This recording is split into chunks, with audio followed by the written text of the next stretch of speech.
I'd like to thank my honourable friend for introducing this debate. It's very important, and not least because life is becoming increasingly stressful for many low-paid workers. The Equality and Human Rights Commission's 2011 review of home care for older people highlighted cases of physical abuse, theft, neglect and disregard for privacy and dignity of older people. In April last year, the Low Pay Commission reported that 10% of care home workers are paid below the minimum wage, let alone the living wage, with some workers paid per visit rather than per hour, and therefore with no reimbursement for their travel costs.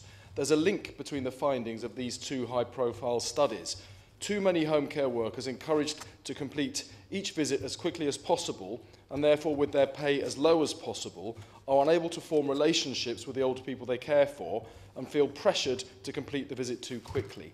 This dehumanises the service being provided and makes instances of neglect more likely. The worker has little or no job satisfaction, little incentive to do a better job, little spare cash at the end of a tough working week, and increasing levels of stress. Unsurprisingly, levels of sickness absence are high, and so is employee turnover. When the stress gets too much and illness follows, some workers move on to long-term sickness benefit, and it's not just care workers. Similar examples exist in almost any low-paid, high-stress employment. What we're doing is in effect pathologising poverty. But there is another way. Organisations like Care and Share Associates or Sunderland Home Care Associates have found that they can cut both sick leave and staff turnover by giving their staff better terms and conditions, including livable incomes. The quality of care provided improves, sickness, including long-term sickness and incapacity, reduces, and the cost to the rest of society is lowered, while the individual worker's quality of life gets better.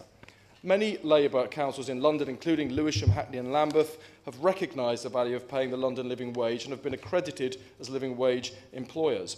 Despite support from the Conservative Mayor of London, it's disappointing that no Conservative-controlled councils in London have yet been accredited. And I support the campaign by London Citizens, which is part of Citizens UK alongside Telco, to persuade Croydon Council, which covers the constituency that I represent, to sign up for both their own directly employed staff and for staff employed by contractors and subcontractors. Employers who implement the living wage have reported improved recruitment and retention of staff, higher work morale and increased productivity. These all represent increased value for money for the services provided, very important in these straitened times.